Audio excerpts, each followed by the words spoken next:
on Border Security and Enforcement and the Subcommittee on Emergency Management and Technology will come to order. Without objection, the chair is authorized to declare the committee in recess at any point. The purpose of this hearing is to examine the ways transnational criminal organizations engage in human trafficking solely for profit, disregarding the dignity of human life.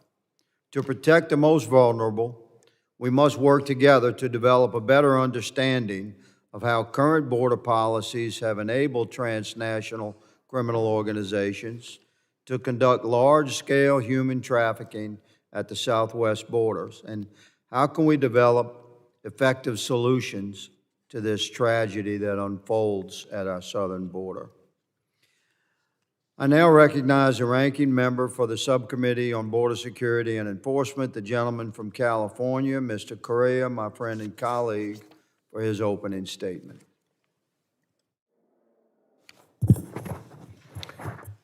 Thank you, Mr. Chairman. Chairman Higgins and Chairman D'Esposito, thank you for this most important hearing on human trafficking and human smuggling. I'll start out by summarizing the difference between human smuggling and human trafficking.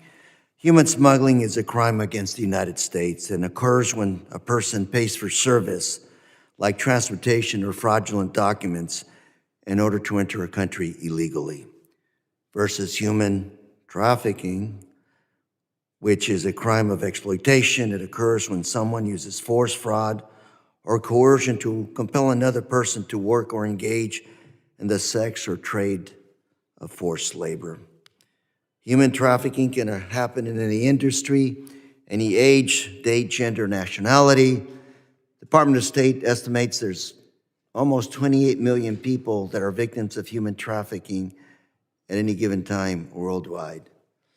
And sadly, many of those individuals are hidden right in front of us. Unfortunately, we do not realize the full magnitude of this problem due to its hidden nature of the crime. And for decades, this country has been unable to gather the statistics needed to understand the scale of this problem. Human trafficking is a multi-billion-dollar industry, and transnational criminal organizations, or TCOs, are preying on vulnerable individuals to make a dollar. Not only do TCOs traffic vulnerable people, but family members, strangers, and friends are also engaged in this business, all to make a buck. The separate issue of human smuggling, we know that TCOs prey on vulnerable migrants coming to this country who are seeking protection, freedom, and hope of a better life for themselves and their families. We've all read about the reports, briefings, and have visited Latin America, and we know why migrants are fleeing their country. They're being forced by violence, prosecution, effectively starvation. And many parents are forced to choose whether their children will join a local criminal gang or make the tough decision to send them northward through the jungles of Central America and through the treacherous parts of Mexico, all to reach the border. And all of us have seen the Facebook posts, TikTok, YouTube, videos showing human smugglers deceiving people into thinking that freedom and safety is just a few payments away. When we know that's not true, and that's why it's imperative to fight against the disinformation campaigns of these traffickers. To fight against TCOs, human trafficking, and human smuggling, we must engage in comprehensive solutions. And I commend the Biden administration, Secretary Mayorkas, and DHS for building one of the strongest anti-human trafficking responses in the world that focuses on prevention, consequences, and international cooperation. And that's why I'm concerned that my colleagues, at a recent press release, claimed that President Biden and Secretary Mayorkas have been working in partnership with cartels.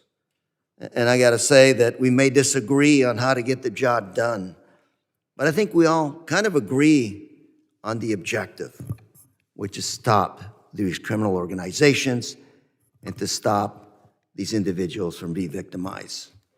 Now, I would say that instead of using rhetoric, we members of Congress should be working together to create comprehensive solutions to combat these crimes these huge crimes and their magnitude. Comprehensive solutions mean developing strong legislation in a bipartisan manner to combat these criminals. It means investing and working with our federal, state, and local levels, police agencies to support anti-trafficking organizations. And it means also strengthening our partnerships with our international partners who will support us in fighting TCOs. A good example is Chairman here, Mr. Higgins, and myself working on legislation called the Cooperation on Combating Human Smuggling and Trafficking Act. One step in the right direction. This is not a U.S. problem. This is a global problem. TCOs, or transnational criminal organizations, and see the desperation of people fleeing war, corruption, and economic conditions that are dire as a way to get rich. We need to partner with our neighbors to the south, north, and across the globe to win these heinous trafficking crimes. Today, I want to thank our witnesses for joining us today, and I look forward to hearing their recommendations on how we in Congress can help end these trafficking crimes and protect the vulnerable populations who prey on these individuals here and abroad. With that, I yield, Mr. Chairman. Thank you, Ranking Member Correa. I now recognize the chairman for the Subcommittee on Emergency Management and Technology, the gentleman from New York, Mr. Desposito, for his opening statement.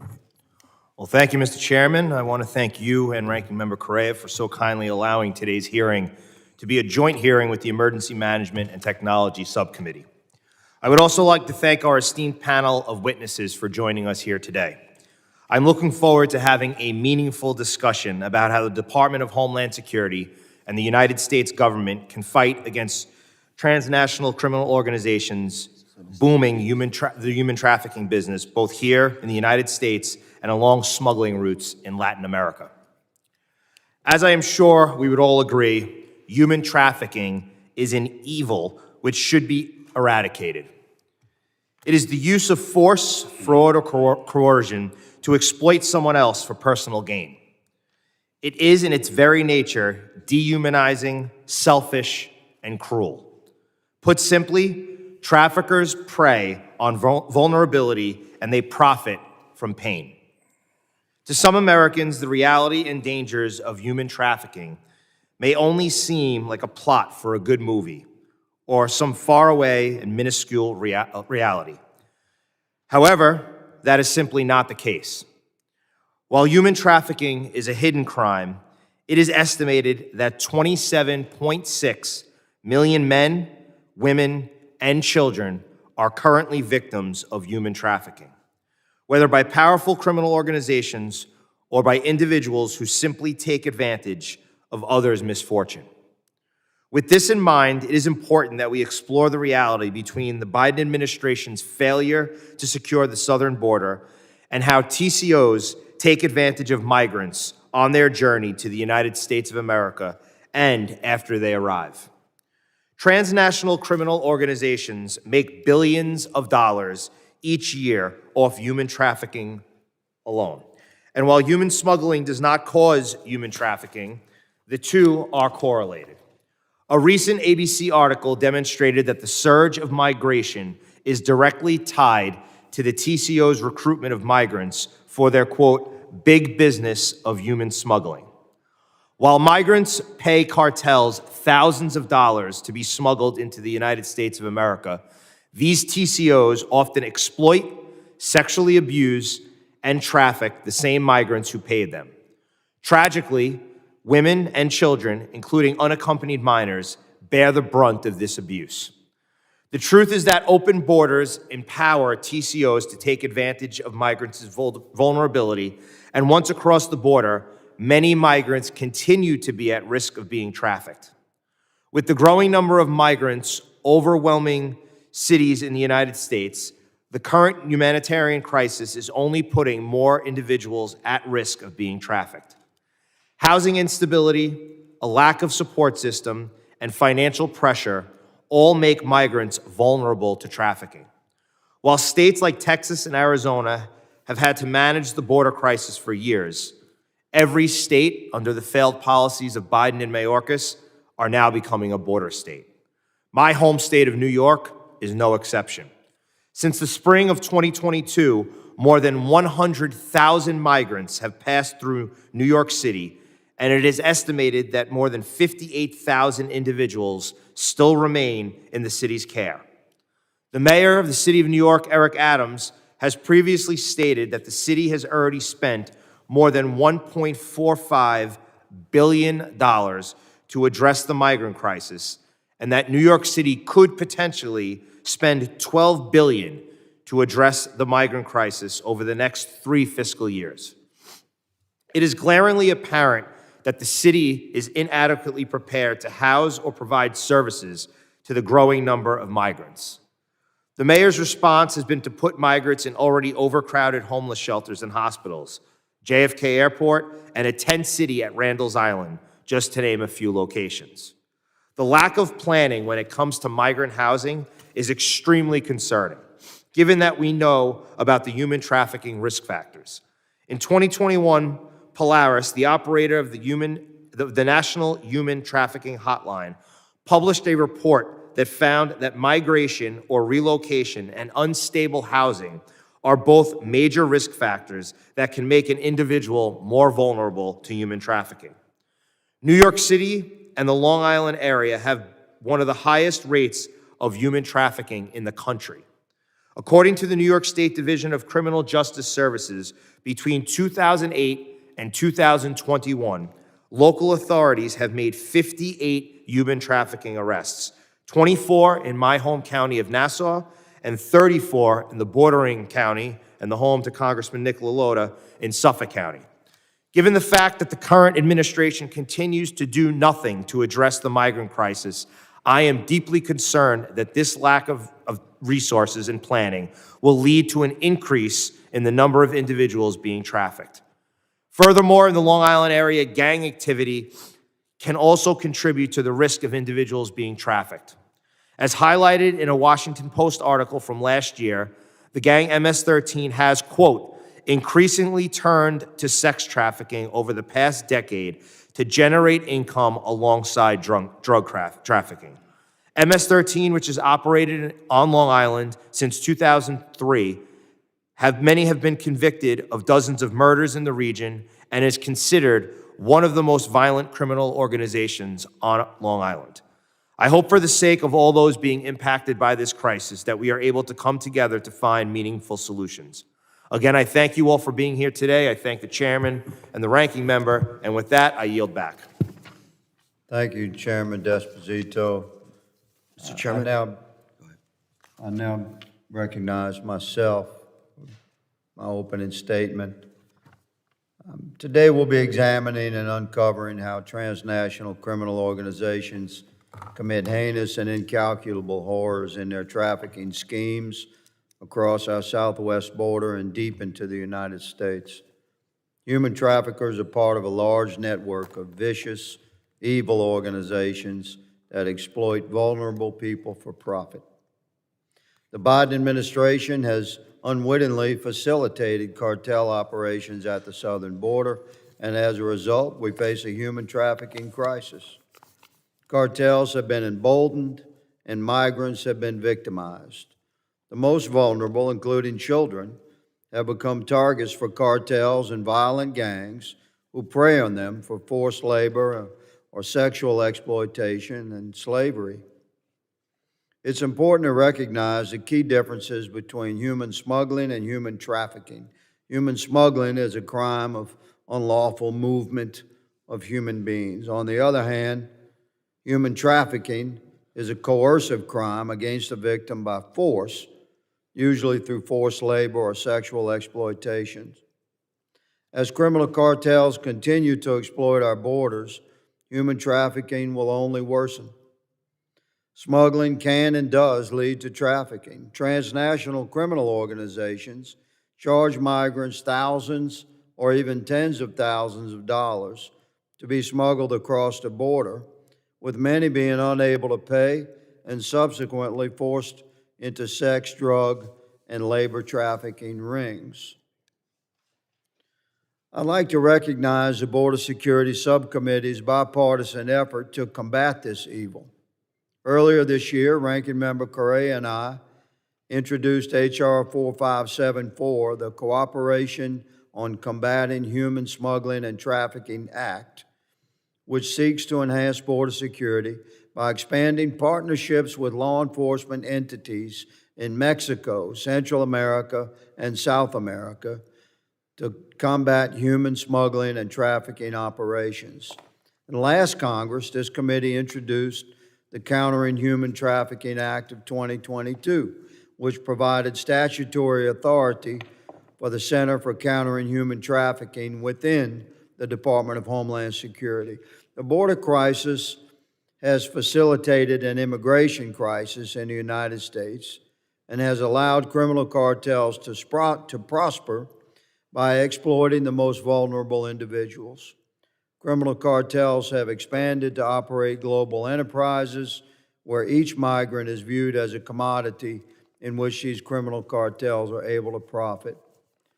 I look forward to working with my colleagues as we work to fight human trafficking, strengthen our border security, and bring these criminals at the border to justice. I look forward to hearing from our witnesses, and I yield my own opening statement. Mr. Carter, the ranking member of the Subcommittee on Emergency Management and Technology, the gentleman from Louisiana, has not been able to join us yet today, but he will hopefully while we're still in attendance here. Other members of the committee are reminded that opening statements may be submitted for the record. Wanted to ask unanimous consent to include Ranking Member Carter's opening statement for the record. Without objection. Thank you. I thank the ranking member. I'm pleased to welcome our panel of witnesses, and I ask that our witnesses please rise and raise your right hand.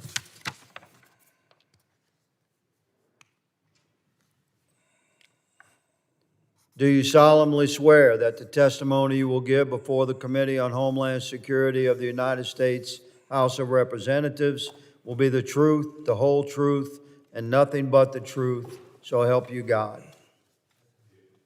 Let the record reflect that the witnesses have answered in the affirmative. Thank you, and please be seated. I'd like now to formally introduce our witnesses. Ambassador John Cotton Richmond is an attorney and diplomat focused on ethical business, human rights, democracy, and the rule of law. Previously, Ambassador Richmond served as a U.S. ambassador to monitor and combat trafficking in persons from 2018 to 2021. Serving in the nation's highest-ranking position dedicated to human trafficking, he led U.S. foreign policy related to modern slavery and coordinated the U.S. government's response to these crimes. Our next witness, Mr. Pablo Villeda, is International Justice Mission's Regional President of Latin America, and the gentleman oversees their work to rescue children who have been victimized by sexual violence and to secure justice against human traffickers and those who would exploit the vulnerable for sexual trade.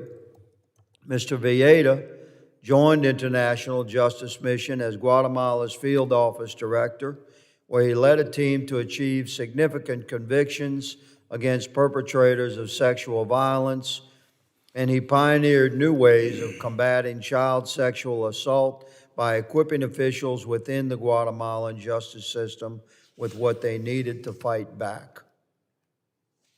I'd like to recognize the gentleman from California, Mr. Correa, to introduce a minority witness, Mr. Terry Fitzpatrick.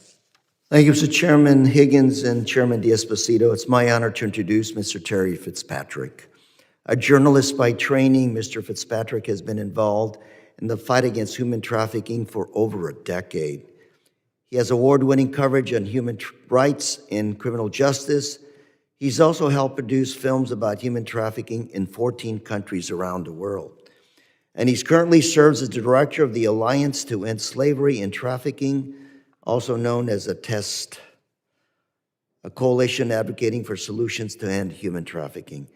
Thank you, Mr. Fitzpatrick, for being here today. Look forward to hearing your statement, sir. Mr. Chairman. Thank the ranking member. Our final witness, Dr. Jarrod Sadulski, has over 20 years of law enforcement experience, including counter-human trafficking, counterterrorism, Homeland Security, and local law enforcement. Dr. Sadulski has spent time in Central America and South America researching both human trafficking and international narcotics trafficking. I thank the witnesses for being here today. The witnesses' full statements will appear in the record. I now recognize Ambassador Richmond for 5 minutes to summarize his opening statement. Chairman Higgins, Ranking Member Carrera, Chairman D'Esposito, thank you for allowing us to appear here today. I currently serve as the Chief Impact Officer for Atlas Free, a network of over 40 anti-trafficking organizations working to combat trafficking around the world. I'm also the president of the Libertas Council, a leadership community focused on combating human trafficking, advancing democracy, and affirming human dignity. The members have wisely highlighted that traffickers profit from human trafficking. And this is not the noble profits of a market-based enterprise in a fair capitalist system. These are the illicit economic gains from treating inherently valuable people as disposable commodities. And whenever the issue of the border arises in conversations about human trafficking, I think it's wise to clarify the distinction between smuggling and trafficking. Smuggling is a crime of transportation. It can be voluntary or involuntary, and it violates the integrity of a country's borders. Trafficking, however, is always involuntary. Coercion is at the very heart of the crime, and there is no legal requirement that a person crosses a border to be a victim of human trafficking. In fact, the UN estimates that over 70% of all the victims in the world, that their traffickers actually exploit them in their own country of origin. This isn't to suggest that borders don't matter. They do. It's just that illegal border crossings do not cause human trafficking. They do, however, make people much more vulnerable. And traffickers prey on vulnerable people because traffickers believe that vulnerable people are easier to coerce and exploit. And many things make people vulnerable. People who are in poverty, illiteracy, disabilities, lack of strong families, all these things can make individuals vulnerable to crime, including the crime of trafficking. As Chairman D'Esposito said, border crossings are correlated, but they're not causal to trafficking. There's only one cause of human trafficking, one true root cause of trafficking, and that is the trafficker's decision to exploit another person. When people talk about going upstream, they often focus on just reducing vulnerabilities. And while noble, these efforts have at best an indirect impact on human trafficking because they're focused on the correlated vulnerabilities and not the true root cause of trafficking. The government's failure to enforce laws benefits criminals. This is true not only of border laws, but it's also true of trafficking laws. The U.S. State Department highlighted the plummeting rate of human trafficking law enforcement last year.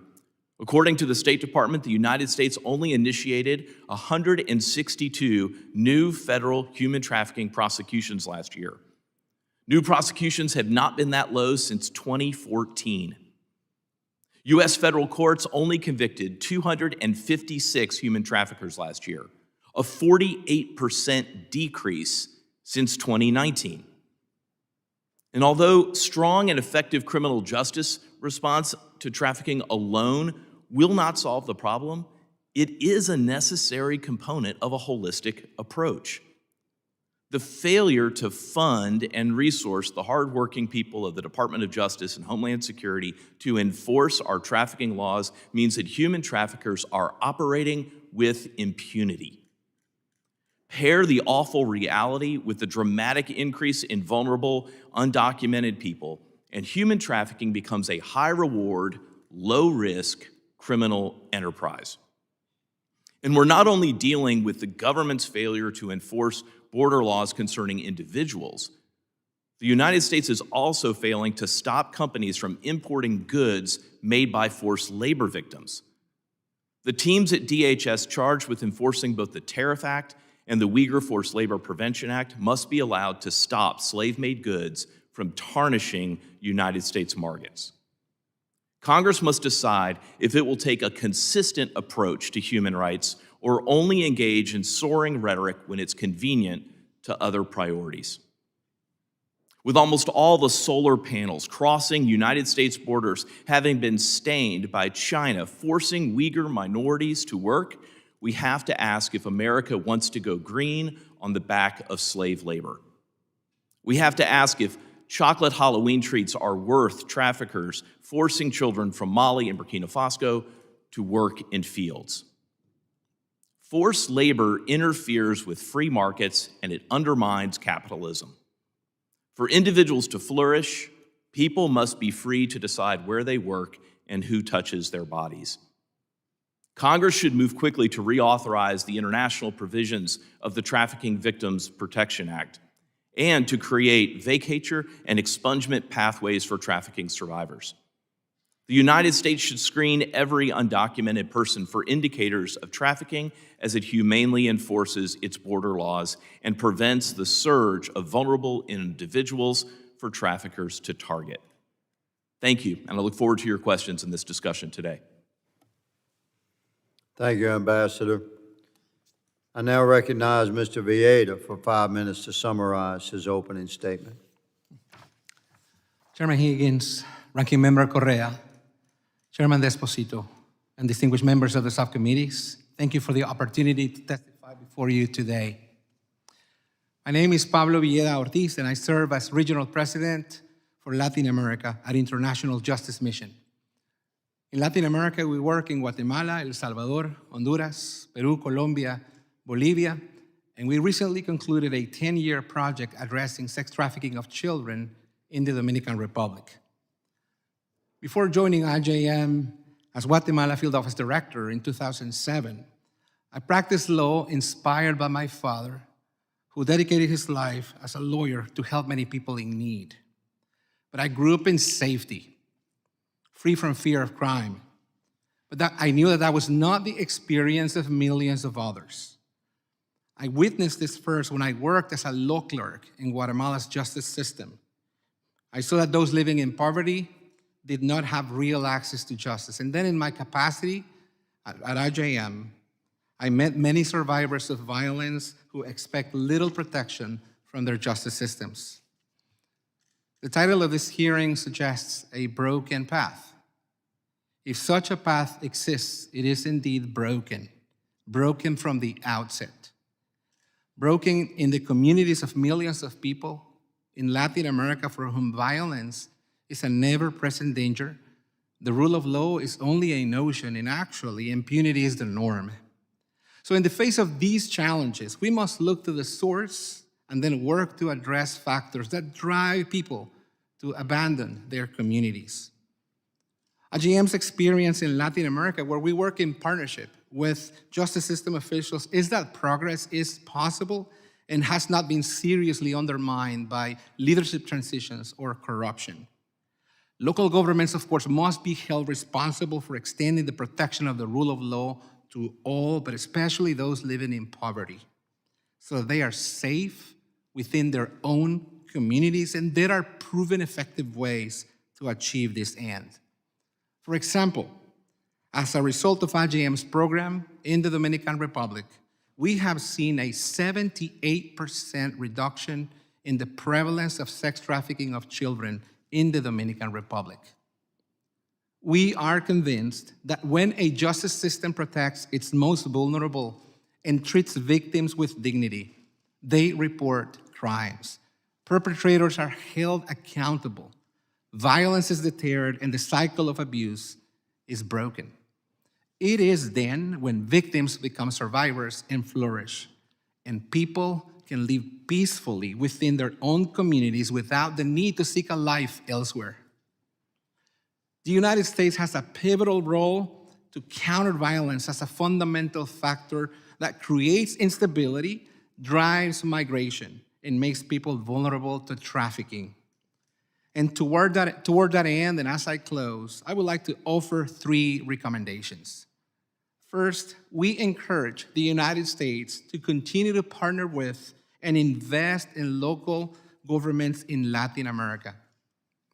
Continued partnership between governments can significantly improve the performance of criminal justice systems so that they are responsive to violence.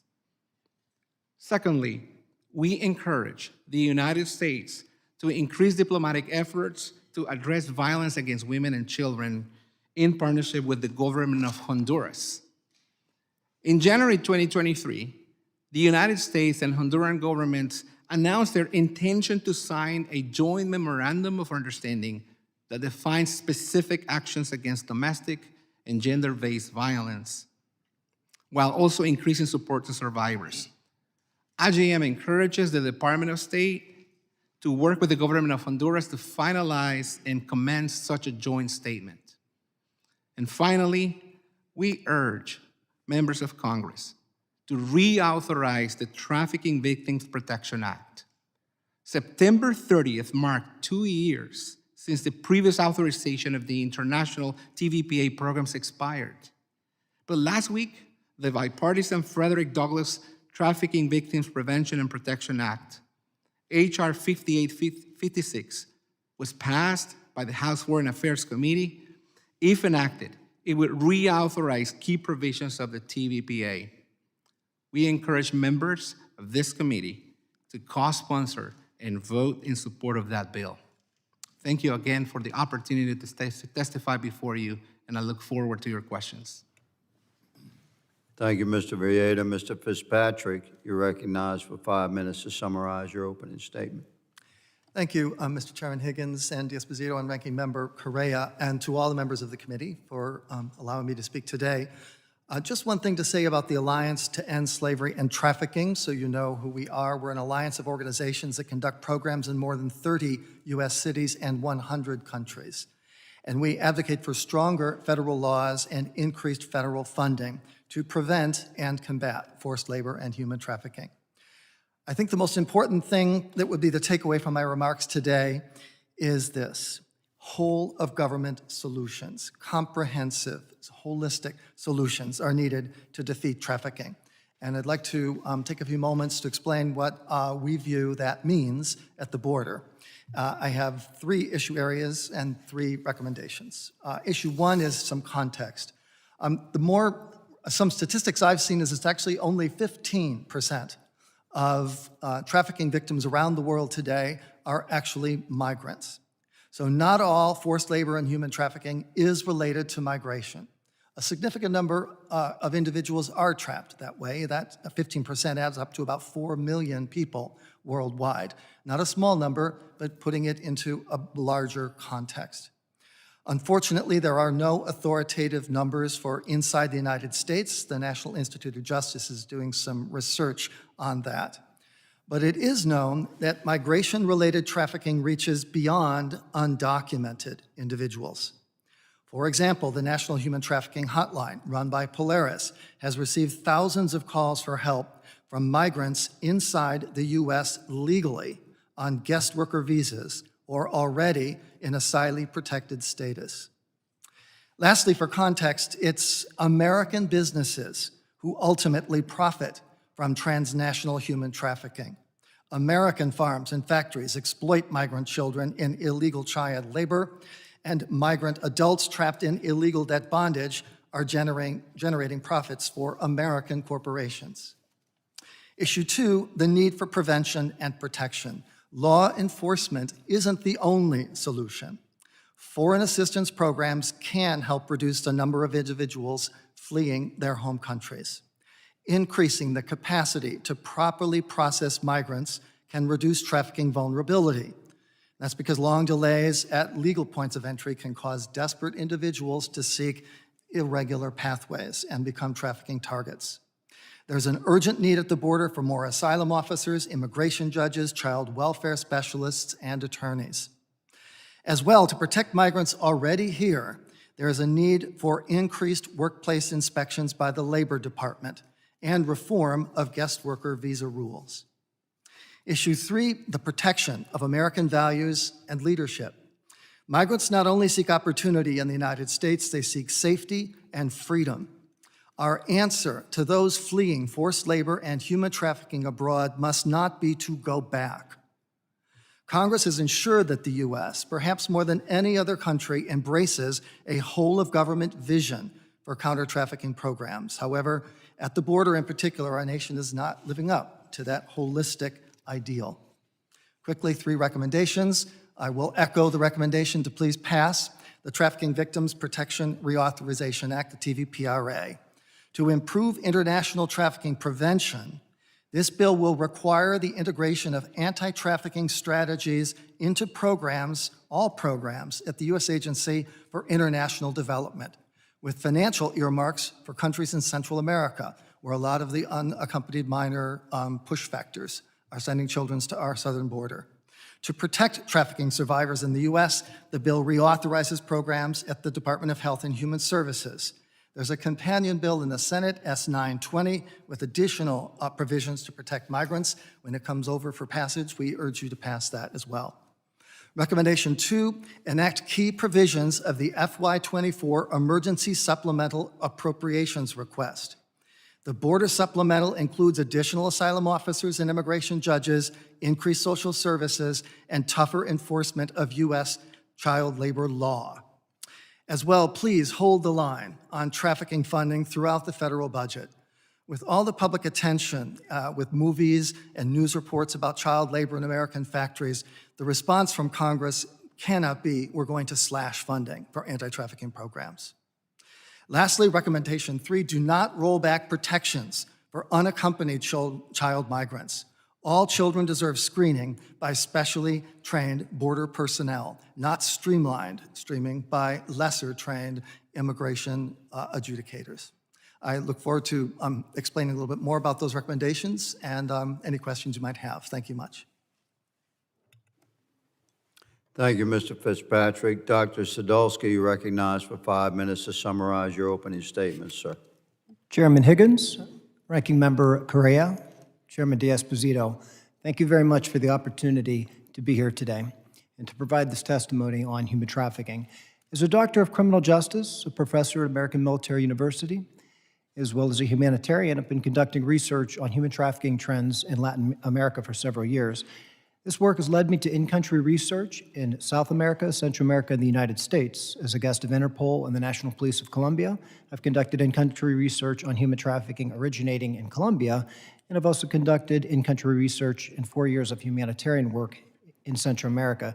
Specifically, the humanitarian work that I've engaged in has involved leading teams to provide training to the staff and inmates of a prison in Latin America, and specifically in Belize. Through this humanitarian work and working within the prison system of the nation's only prison, I've had the opportunity to interview and to speak with former convicted human traffickers, as well as through my research, I've had the opportunity to speak to many human trafficking victims. So today, the information that I'm presenting is a culmination of that research. There's a dangerous nexus between human smuggling and trafficking, though they're very distinct. People who are initially attempting to be smuggled in the United States can end up as trafficking victims. This occurs because of the obstacles and delays that can occur on the smuggling route and resulting in the migrant owing more money than what they have in order to pay. When that happens, they're forced into human trafficking as a means to pay off their debt once they arrive to the southwest border. This can include sex trafficking, packaging drugs in safe houses or stash houses near the border, and other forms of forced labor. For groups of people that are being smuggled into the United States, smuggled toward the southwest border, intelligence is collected from within the group. For example, you'll have a coyote, which is a smuggler himself, mixed within the migrant group that is there to collect intelligence to see who actually has the money. Once it's determined that a migrant does not have the funds to continue the process of getting to the southwest border, they're often sold to actual human traffickers for exploitation. Stash houses have an important role in human trafficking along the southwest border. They occur on both the U.S. and Mexican side. TCOs use local gang members to manage the staff houses on both sides. Safe houses could be described as a triangle, with the first house being a processing center where those forced into human trafficking are processed by having their photograph taken, the amount of debt owed is listed, as well as their personal items, passports, even clothing are taken away from them. From there, the second house that is part of this stash house triangle is where the actual exploitation occurs. A lot of that, although we focus on sex trafficking and forced labor, a lot of that involves packaging narcotics that are flowing through the southwest border. Once the debt is paid, then the victim is transferred to a third safe house. It is there they're given back their property, as well as given the opportunity to make it to their destination. TCOs create an illusion that no crime is being committed, and instead they're just attempting to have people find a better life. The system is set up to detect illegal narcotics, more so at the southwest border than it is human smuggling or trafficking. Many TCOs depend on connections that aid in the facilitation of human trafficking, that provide blanket security for everyone involved through tipping them off of law enforcement operations or other threats to their operations.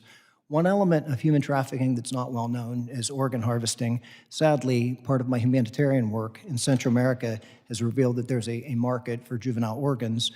One particular person that I had interviewed was involved in human trafficking at several different levels and was able to provide insight into some of these inner workings, specifically with organ trafficking.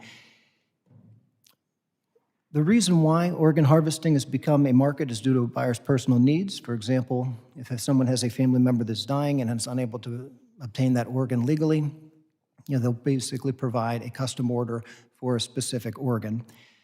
Organ traffickers view this exploitation as a job. The former gang member who was involved in the trafficking spoke of one organ trafficker out of Mexico, Venezuela, and the Philippines.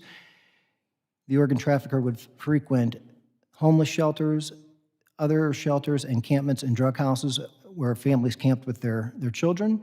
He would offer money to the parents to take the children out of that environment, and the children would never return. In one particular case, there was a 12-year-old that someone paid $15,000 for his eye. This was several years ago. The organ trafficker explained that moving children from one point to another is easy because the trafficker doesn't have to show documentation, and he did not receive resistance from the child because the parents gave permission for the child to be with the trafficker. Human trafficking continues to be a global problem due to its profitability. When a drug dealer makes a profit through selling drugs, they have to go obtain more product to make another sale. In the case of human trafficking, the same victim is exploited over and over, and the victim is able to transport themselves. Thank you for the opportunity, and I welcome your questions. Thank you, Dr. Sadulski. Members will be recognized by order of seniority for their 5 minutes of questioning. An additional round of questioning may be called after all members have been recognized. I now recognize myself for 5 minutes of questioning. Gentlemen, thank you for your opening statements.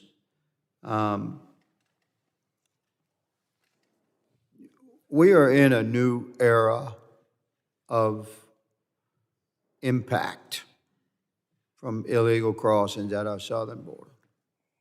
We're pushing 3 years now with change in policy. That's normal with the new administration, but the Biden administration's inauguration, it seemed to coincide with perhaps the closing of the COVID era and an introduction of enhanced migration for various reasons across the world. But the policies of the Biden administration have, I believe, unwittingly facilitated the business models of the cartels who thrive on human misery and human trafficking and drug trafficking. I think things are getting so bad in America that even the existing criminal networks have been around for decades, in the illegal sex trafficking business. a lot of which is sort of semi-voluntary. You know, people get pulled into criminal networks for various reasons in life, but it's not the same as slavery. It's not the same as being pulled so deep into a criminal network that you no longer exist as a human being. You're being pulled from a human being that has been drawn into a life of crime on the street because of many factors.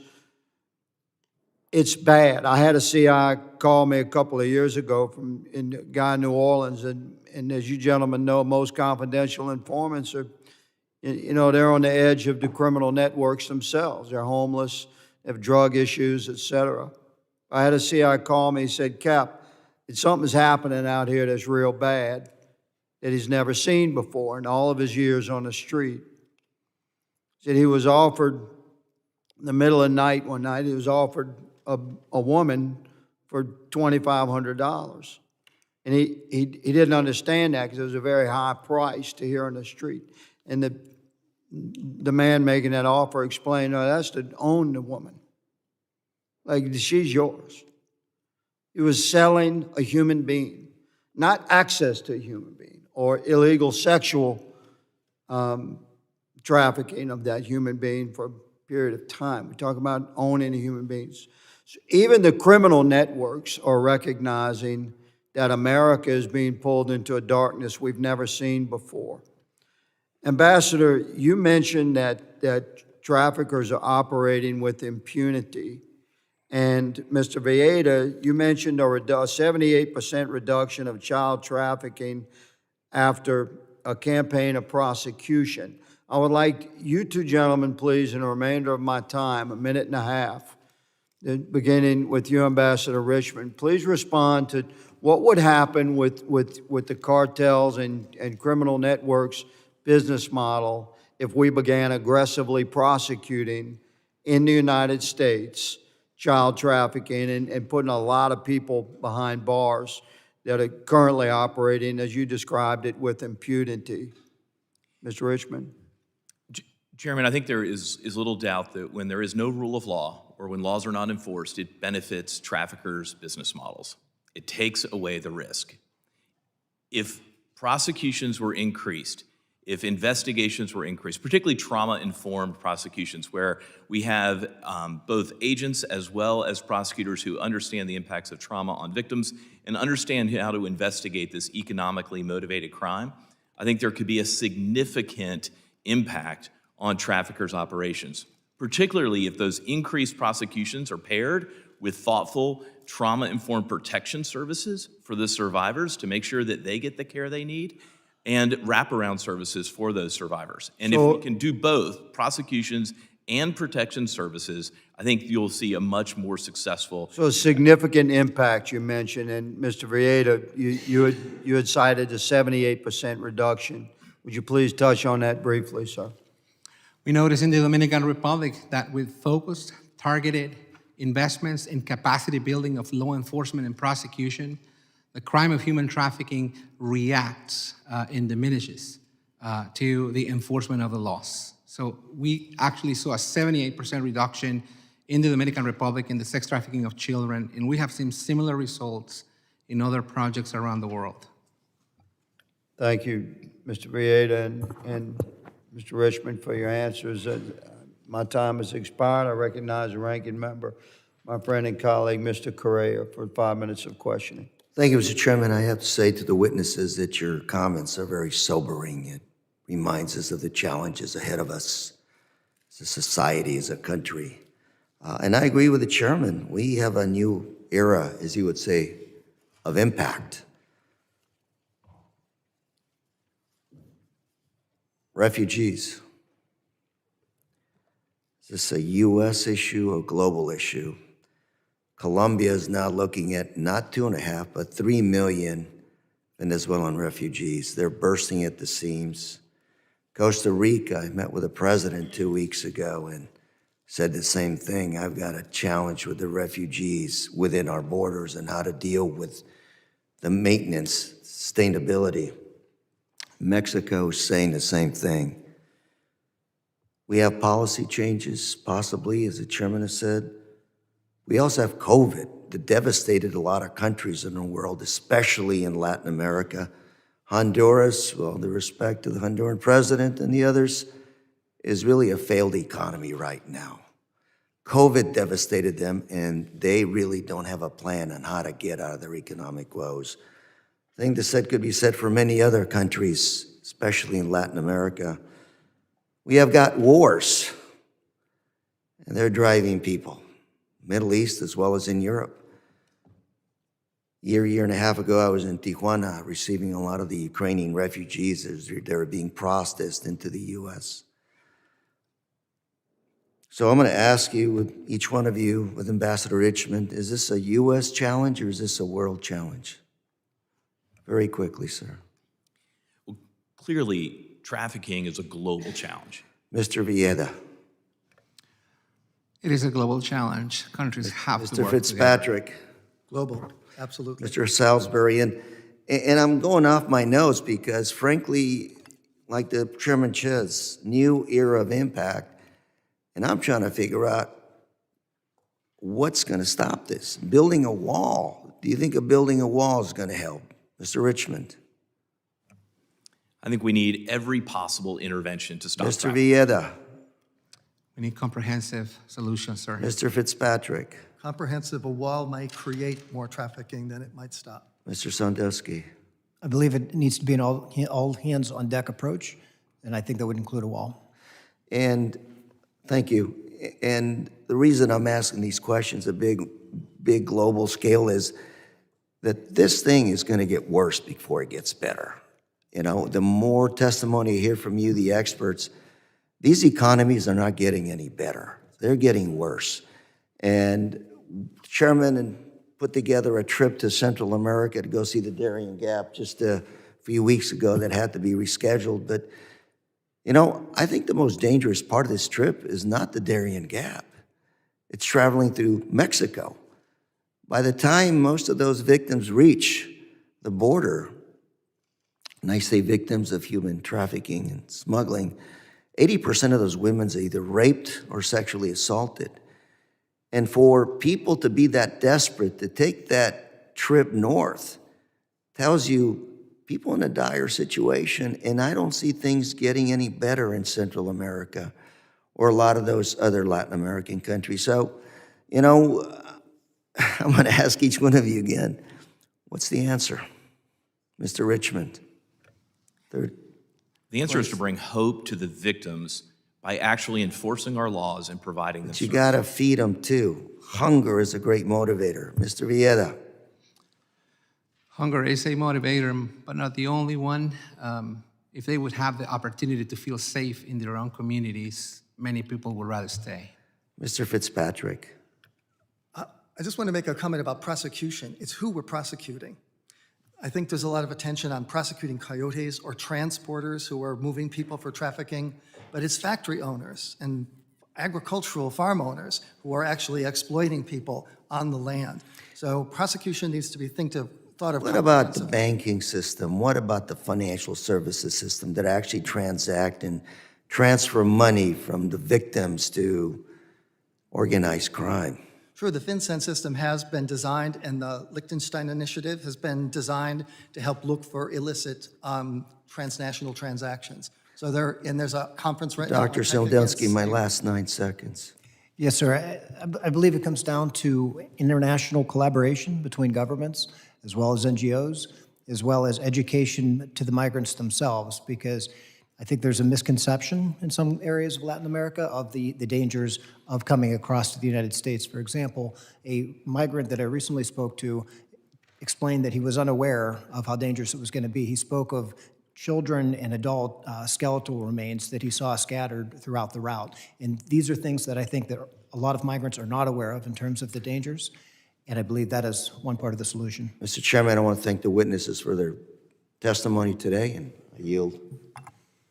I thank the ranking member. I recognize Chairman Desposito, the gentleman from New York, for 5 minutes for questioning. Well, thank you, Mr. Chairman. Thank you again for being here this afternoon.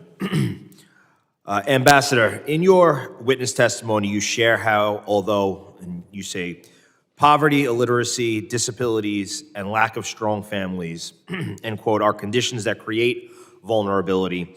These conditions are not the causes of human trafficking. They are vulnerabilities that traffickers exploit. Can you elaborate on this for us? What are the root causes of human trafficking? I think it's a really important distinction. Vulnerabilities are real and they matter. And many, many things can make communities and individuals vulnerable. And we mentioned that some of those. Poverty. I think our foster care system leaves people quite vulnerable. I think there's illiteracy, the lack of strong families. All of these things make people vulnerable. Criminals target vulnerable people, and traffickers, as economically motivated criminals, are going to target the people that are easiest in their mind to coerce and control.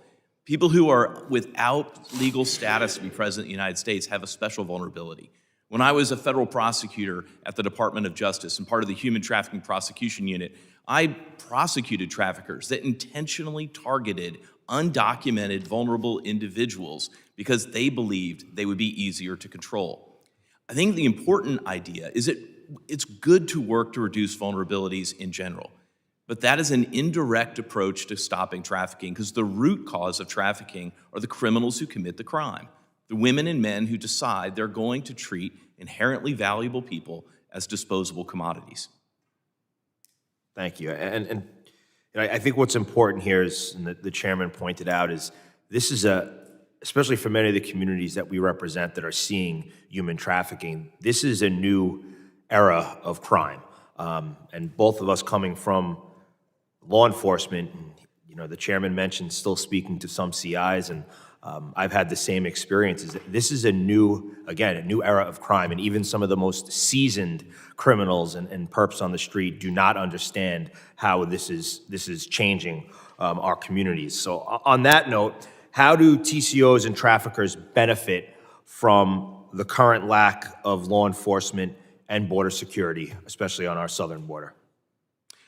I think that any criminal, whether it's an individual or it's a transnational criminal organization, are going to benefit when laws are not enforced. And I don't want to overstate that law enforcement alone is sufficient. It's just right now we have such stunningly low numbers of law enforcement in terms of people actually being arrested and prosecuted and held accountable for the heinous crime of human trafficking, that in a sense, the lack of enforcing laws makes it open season on vulnerable people. We have an increasing number of vulnerable people, which means that traffickers have an easier time identifying their next target. Right. I think one of the biggest issues is not enforcing the laws because law enforcement officials are told by the administration right now not to enforce those laws. That's part of the problem. How can the U.S. prevent TCOs from abusing and trafficking migrants? I think that targeting our investigative resources around the transnational criminal organizations, actually having more dedicated, specialized units that are focused on that, where officers don't have an additional task to investigate trafficking crimes, but instead it's their primary task. If we had focused, targeted, specialized units focused on labor trafficking, as well as targeted units focused on sex trafficking, I think we'd see a significant difference.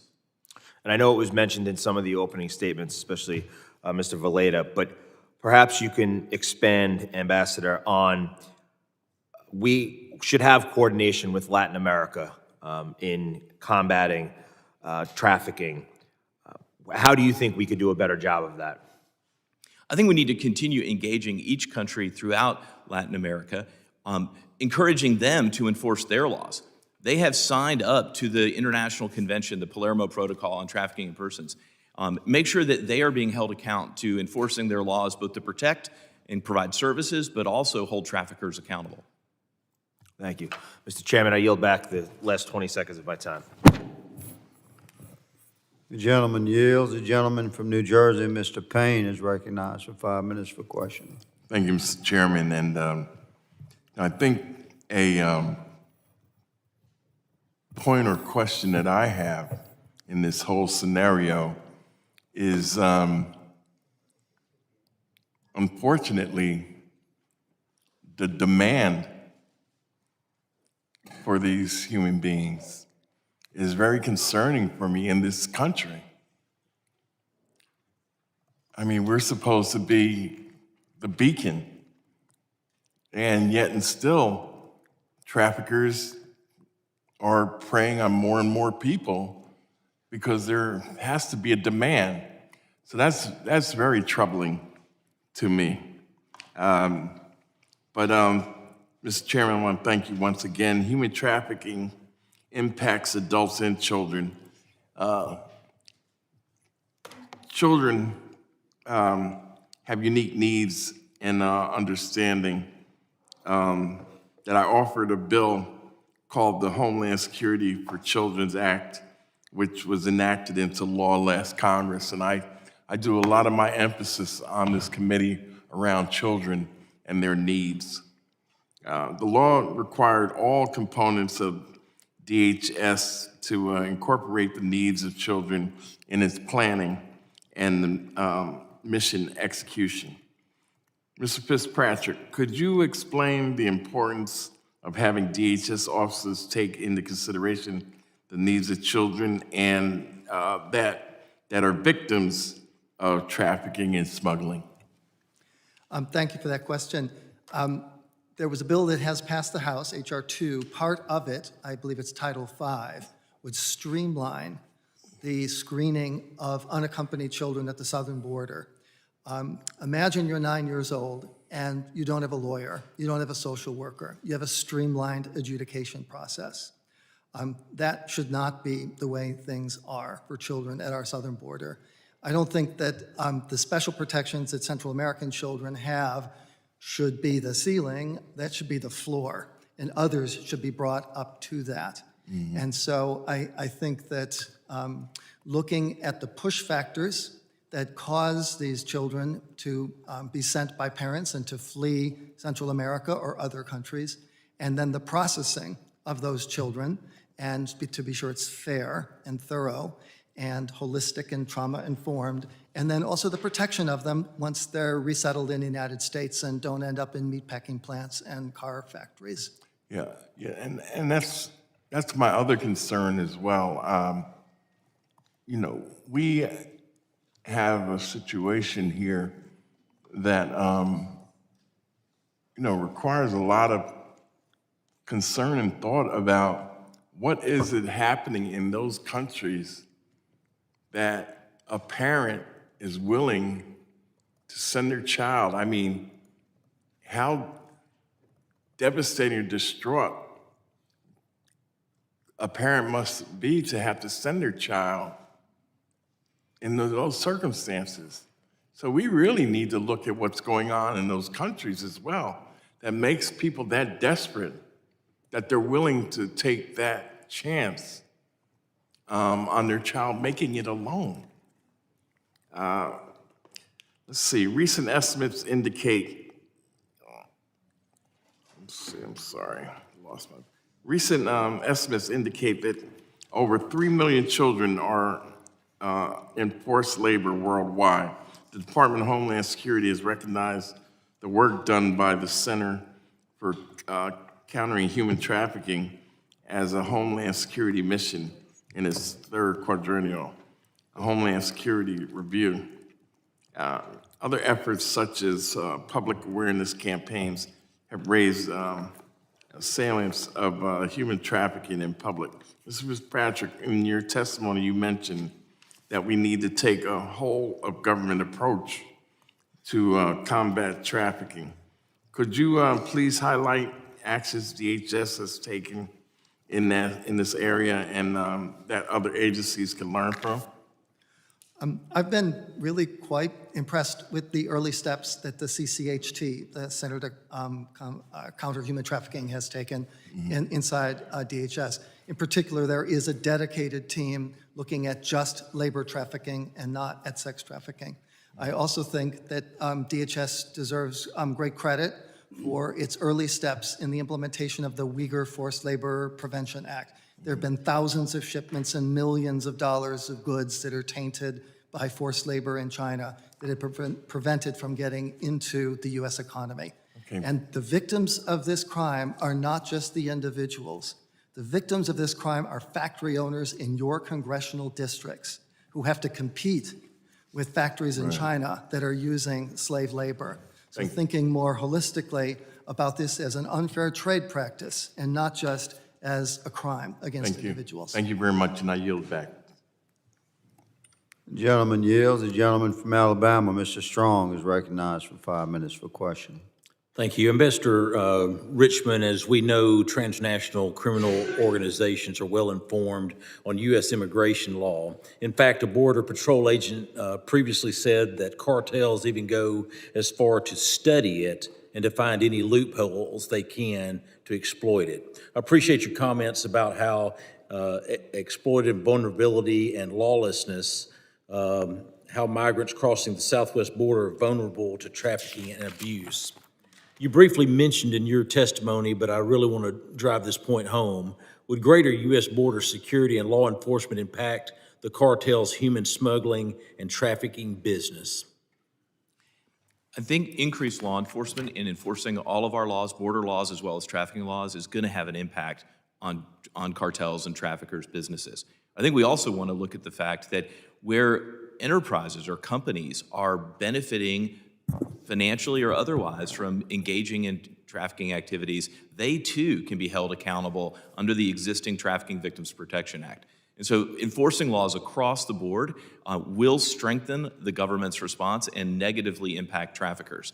Meanwhile, the opposite is also true. Where we've refused to enforce our laws, that works to the benefit of traffickers.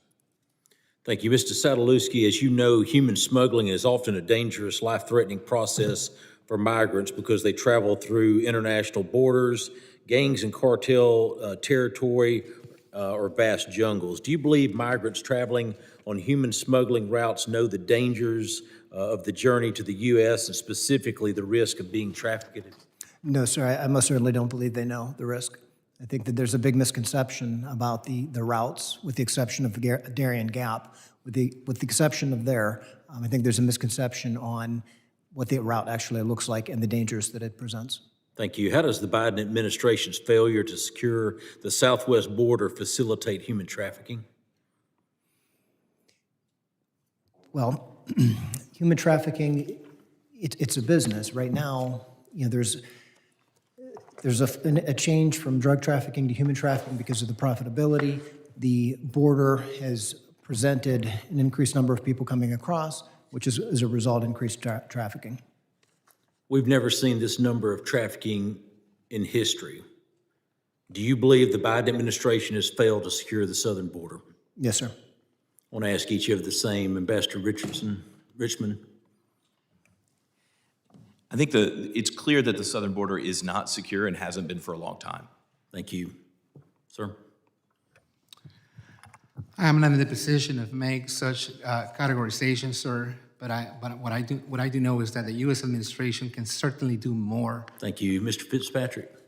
Depends on your definition of secure. If zero contraband and zero undocumented migrants is secure, then the border's never been secure in the history of the United States, and it will never be. So depending on what you mean by secure, I think is important to take. Thank you. Mr. Chairman, I yield back. The gentleman yields. The gentlelady from Texas, Ms. Jackson Lee, is recognized for 5 minutes for questioning. If she's prepared, would you like me to move on?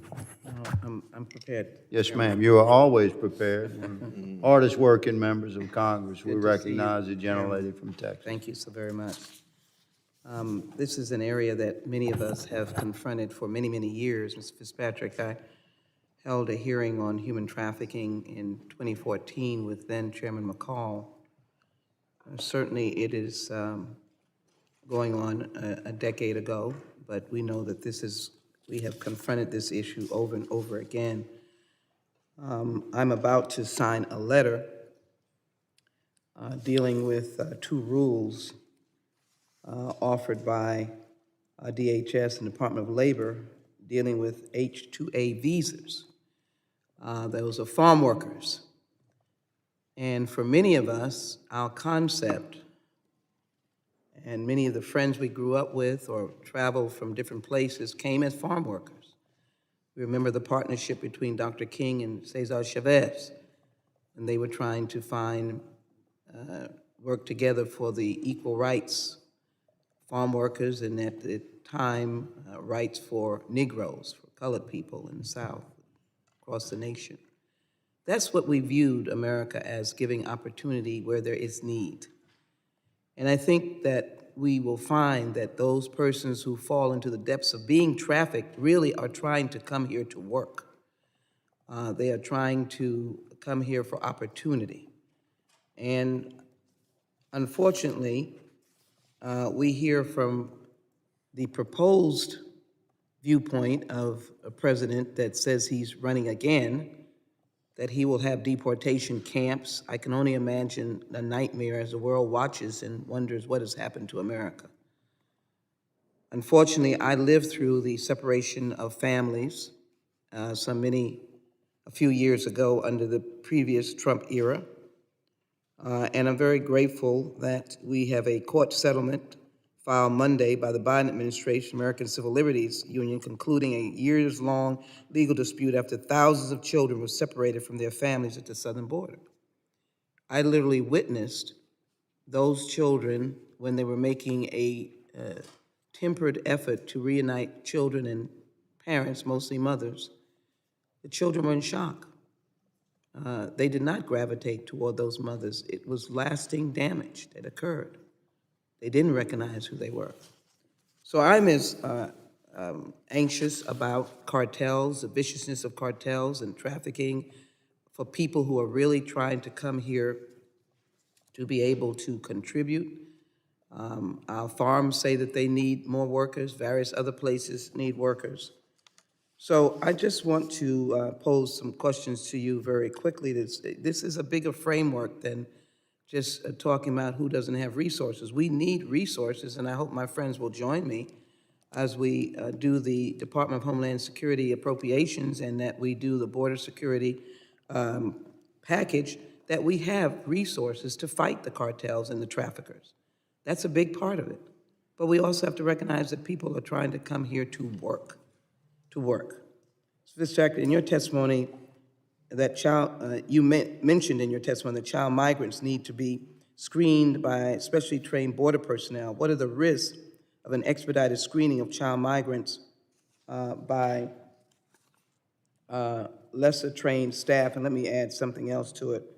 What are the best ways we can aid other countries in curbing the amount of migrants leaving their countries?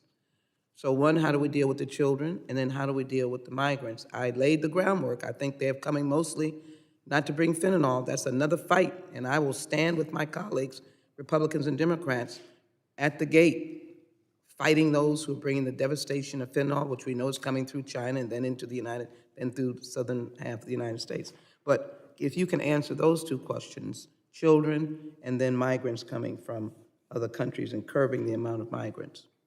Thank you for those questions, and thank you for your work on helping to reform the H-2 visa system, because it may be most, if certainly many, if not most, people in human trafficking who are migrants in the United States came here legally on H-2 visas and find themselves exploited in those situations as domestic workers, home health care workers, even lifeguards at swimming pools, and farm hands working in the migrant labor system.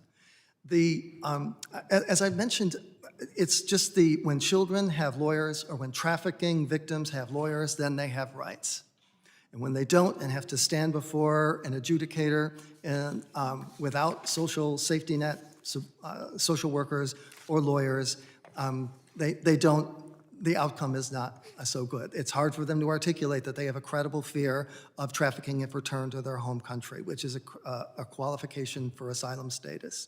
And so we all deserve lawyers. I mean, you have the right to an attorney, so to speak.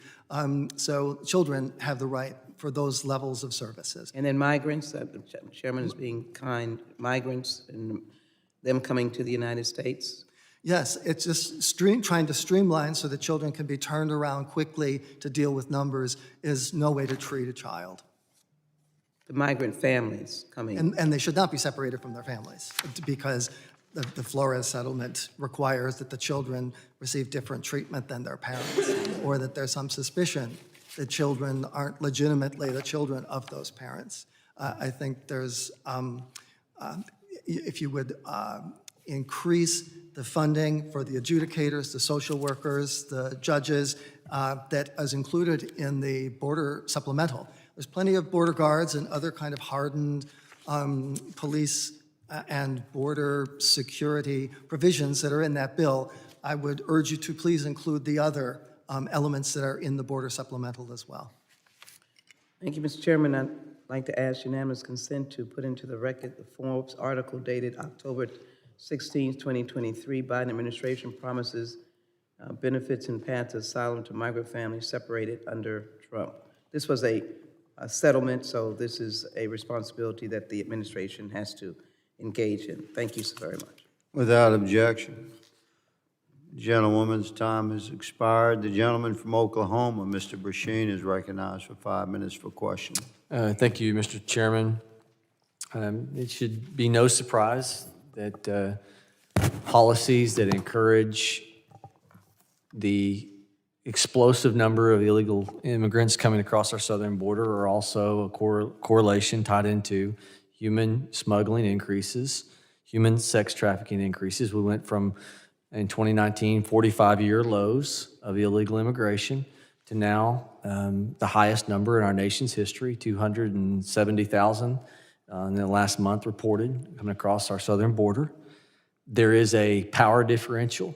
We cannot address the world's problems. It's not the job of the United States to solve the world's problems on this. It is our job as members of Congress to address what we can. And what we can do is change those incentives that are leveraging the southern border to be a place where the cartel and other individuals are making money, heightened because of policies that have dramatically changed in the last several years. I was shocked, and I'm going to butcher your name. My last name, Burkeen, is often mispronounced. So I'm going to do my best here.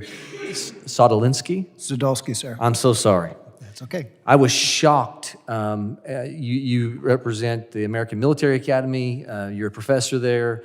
You talked about, in your interviews, your work on human smuggling, about interviewing a person that was involved in human smuggling, who had kidnapped a 12-year-old child, saw the procedure to extract that young adult's eye, to then let it be sold into the interior of the United States.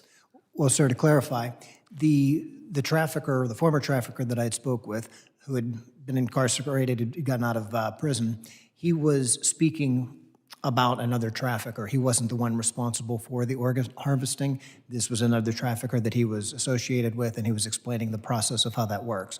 And the surgery occurred in Mexico. I don't know what happened to the eye. And so I want to follow up on that. I mean, we talk about the heinous activity of sexual trafficking, but organ harvesting of children. Right. Mr. Richmond, you said something that was intriguing to me. So this eye was sold for $15,000, according to your recollection. That is correct, sir. $15,000 for an eye. We know that there has been a failure. Not only we have the highest number in 45 years of illegal or 50 years of illegal immigration in this country, down from the 45-year low in 2019. You used a statistic I thought was astounding. You said since 2019, it's gone the opposite direction in enforcement of our laws on convictions under the Department of Justice of human trafficking cases. How is that possible? How do we have the highest number in our nation's history of enforcement or of illegal immigration? We know there's a direct correlation, increase in human smuggling, human trafficking, and yet we now have the lowest number of convictions involving human smuggling. How is that possible? Yeah, there's certainly been a significant drop. I think 48%. 48%, according to your in U.S. federal courts. So that wouldn't cover state courts, but federal courts, we've seen that drop. Can I interrupt you? Because I want to be clear on this. A 48% decrease in federal convictions involving human trafficking since 2019. In 2019, we had the lowest number of illegal immigration crossings in our country's, that seen in that time period. So how is it that those numbers had flipped? I think there's a number of reasons why we've seen a decrease in global investigations and prosecutions, and it's been all over the world, but it's been true here in the United States as well. I think one reason is a lack of specialized units focused on both labor trafficking and sex trafficking that could combat these crimes. Dr. Richmond, because my time is short, can I ask you a question? Is it also possible that the ability to identify the criminals has also been lessened? I'll give you a quick example, if you could respond to this. The Trump administration initiated something in 2019, keep going back to that year, where it said, we're actually going to extract DNA evidence to find out if this young adult coming with you across the border is actually related to you or not. And as a result of that, in that small sample, they saw the DNA testing showed that 30% of the adults arriving with children were not children's parents, as they had initially claimed. And that simple procedure, trying to verify if this child being brought into the United States by this adult was theirs or not, has been discarded by this administration. Is it possible that we don't have the tools now to identify and backtrack, backmap back to those that are doing these criminal activities? I think it's worth noting, because when you talk about identification, if we have 27.6 million victims in the world, and last year governments globally identified about 115,000, the governments around the world are identifying less than half of 1% of all the victims we estimate to exist. We have to radically increase our investment in combating human trafficking if we're going to make a dent. Thank you. I yield, Mr. Chairman. Gentleman yields. Gentleman from Michigan, Mr. Thanadar, is recognized for 5 minutes for question. Thank you, Mr. Chair. A few months ago, after a lengthy 16-hour markup, my Republican colleagues passed the Border Reinforcement Act of 2023 without accepting a single Democratic amendment. They claim the bill is about border security, but it abandons CBPs, ICEs, and DHS, non-governmental partners who provide essential support for migrants. Maybe my colleagues to the right should listen to the agents, because they have said that NGOs are critical to their mission in border communities. NGOs elevate the pressure on our border services, freeing up resources for other vital activities. We also know that NGOs offer enhanced stability to migrants so they do not become even more vulnerable or susceptible to human trafficking. Mr. Fitzpatrick, can you touch on the important role of NGOs play in combating traffic crimes and how basic support and stabilization can help prevent someone from being trafficked? Thanks for that question. Since I direct an alliance of NGOs, from large shelter operators to groups that work on leadership in this sector, on both sides of the aisle, from the McCain Institute to Vital Voices. We're a nonpartisan organization that looks at all the different parts of the problem. There's actually a funding crisis that's going to come. Like, I don't know if you know it, but there's something called VOCA, Victims of Crime Act, which has a funding cliff ahead of it. And we're going to start seeing next year nonprofits having to close operations and lay off staff because it's funded by penalties from federal courts. And those penalties have, from all sorts of civil society, is not enough to meet the current need. Border guards don't want to be social workers. And adjudication judges don't want to be lawyers for the defense or have to perform that role. And this is where civil society workers come in to help do the support in the processing of individuals as they're determined whether or not they have a lawful right to enter the United States as an asylum seeker, trafficking victim. And so civil society is indispensable because you couldn't possibly do that with all of them being FTEs at the Department of Homeland Security. You need nonprofit groups to get funding, and matching funding is required from other sources and foundations and individual contributors. So it's a cost-effective way to help get the job done, to make sure that people's rights are protected. Yeah, thank you. You know, as an immigrant, I came to this country at the age of 24. And often, you know, I had to take shelter with nonprofits when I couldn't hold on to a room in a rooming house or had issues otherwise.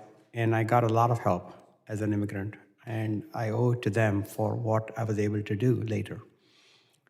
So instead of attacking nonprofits and religious organizations doing humanitarian work, what should we be doing in Congress to support NGOs and fight human trafficking? Passed the Trafficking Victims Protection Reauthorization Act that actually reauthorizes Ambassador Richmond's old department, his job, which has tens of millions, 96, I can't quite remember the number, but it's a substantial amount. Most of their budget goes out the door to government implementers, almost all of them nonprofit organizations like IJM that do the work upstream in field around the world. To do what they can on reducing the push factors and also improving the judicial systems in those countries. So it's a cost-effective way to address the problem. Thank you, Mr. Fitzpatrick, and I yield back. The gentleman yields. The gentleman from New York, Mr. Goldman, is recognized for 5 minutes for questioning. Thank you, Mr. Chairman. Thank you for calling this hearing today. We're here, I think, appropriately focused on a significant problem, which is the human trafficking and a corollary, the fentanyl trade that is predominated and controlled by the transnational criminal organizations called TCOs. Mr. Richmond, would you agree that the most powerful TCOs on the southern border are the Mexican drug cartels? I would certainly think that the drug cartels have a significant impact. Understand you don't want to declare without having any background, but the drug cartels have significant control over human trafficking, correct?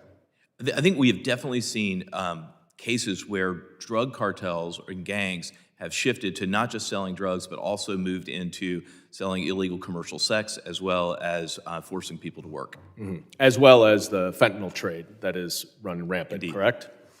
Now, we've had witness after witness come before this committee and testify that the Mexican drug cartels are able to control the border and the human trafficking and fentanyl enterprises because of their access to and possession of guns, especially AR-15 weapons of war. And I assume none of you disagree that the cartels derive so much of their power from their possession of guns, correct? Anyone disagree? All right, seeing none, I will move on. Mr. Villeda, do you know how many gun stores there are in Mexico? IJM has no information on that matter, Mr. Congressman. Okay. The answer is one. One single gun store. It takes months to get a gun. Do you know how many American manufactured guns are exported from the United States across the southern border to Mexico every year, Mr. Villeda? I don't know that. Well, would you be surprised if I said as many as 500,000 per year? So it follows then, right, Mr. Fitzpatrick, that one important strategy to combat the cartels and disrupt human trafficking and fentanyl trade would be to prevent the cartels from getting access to weapons of war that give them strength and power. Is that right? I would have to consult my organizations that work on the border in order to give you an opinion. All right, well, it's fairly common sense. And I'm sure the two subcommittee chairmen who have law enforcement backgrounds would agree that weapons can give a significant source of power to the Mexican drug cartels. Now, if Congress were going to pass laws to stop human trafficking and the fentanyl trade and secure our border against the Mexican drug cartels, wouldn't it follow, Mr. Sadulski, that we would want to stop the exportation of American-made guns going to Mexico? Yes, it would. Well, unfortunately, H.R. 2, which Republicans have repeatedly pointed to as their toughest ever border security bill, does not mention guns one time. Not once. So we Democrats are taking action. We are trying to identify real solutions that can get real results. And that's why today, along with my colleagues, Mike Thompson and Joaquin Castro, I introduced the Disarming Cartels Act. This bill would dramatically increase and intensify the Homeland Security's Department's efforts to combat the trafficking of firearms and ammunition produced by American companies and exported over the southern border. My bill would ensure that the Department of Homeland Security increases interagency collaboration to disrupt the flow of arms trafficking, and that we work with our partners in Mexico to identify US-based gun traffickers so we can stop that flow.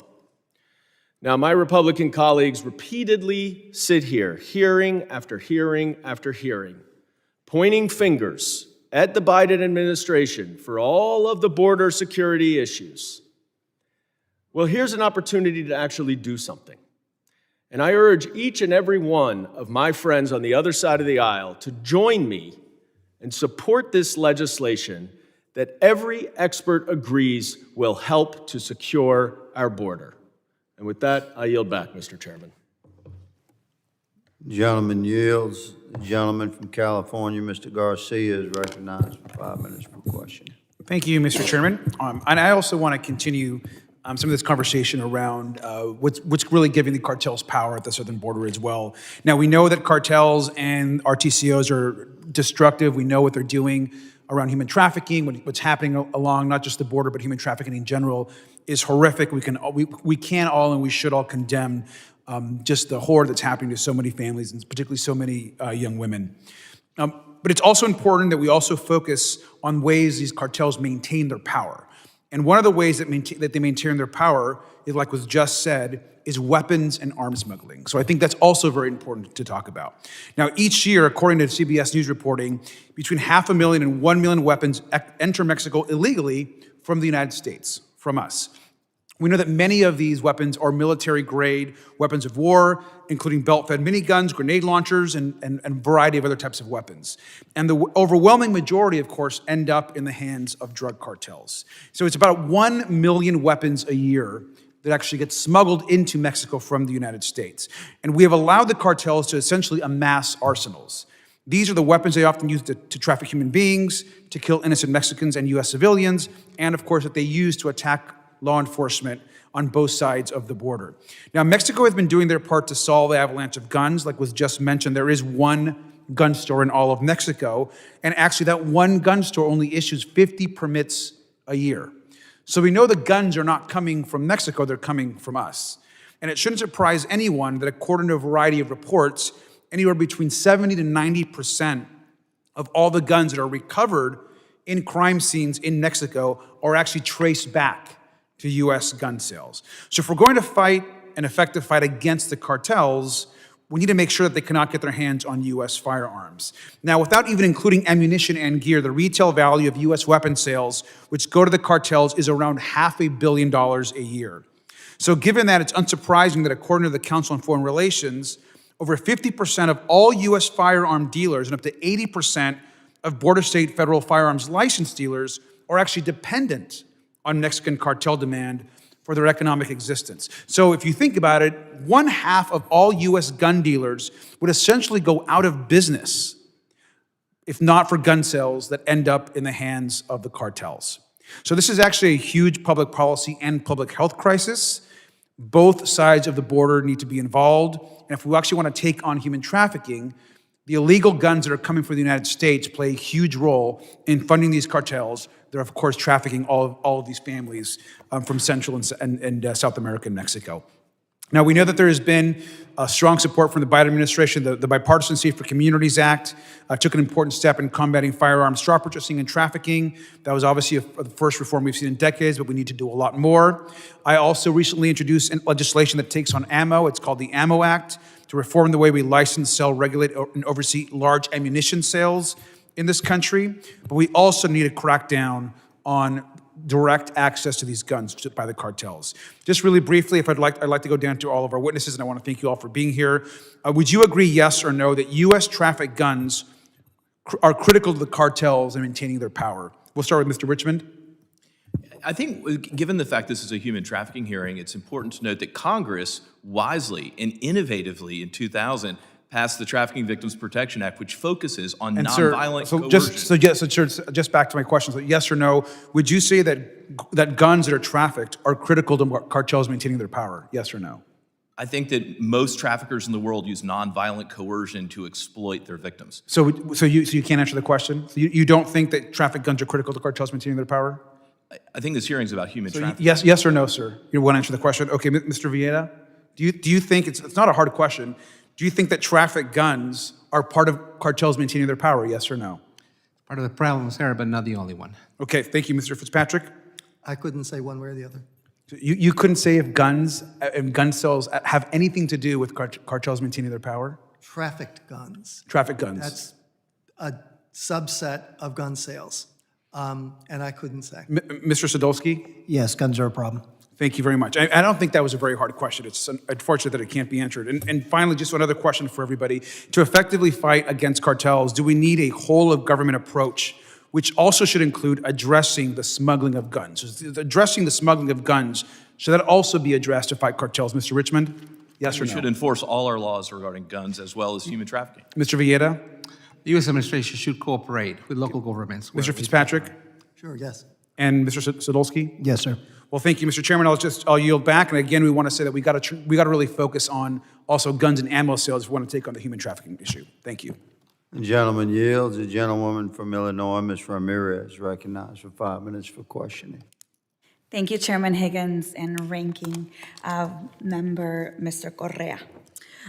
Look, we've been in this committee hearing now for almost 2 hours, and I think we all agree that human smuggling and trafficking is terrible, especially when we're inflicting this pain, this trauma on children. Honestly, it disgusts us. And I am the oldest sister to a little sister who crossed the border in search of her biological mother at the age of 12, weighing 65 pounds. So I would tell you that I have a little personal experience to what happens when a young person is in search of their parent and is coming through a coyote. I also feel like it's a deplorable policy when being trafficked or smuggled seems to be the only way that people can come to seek asylum in this country.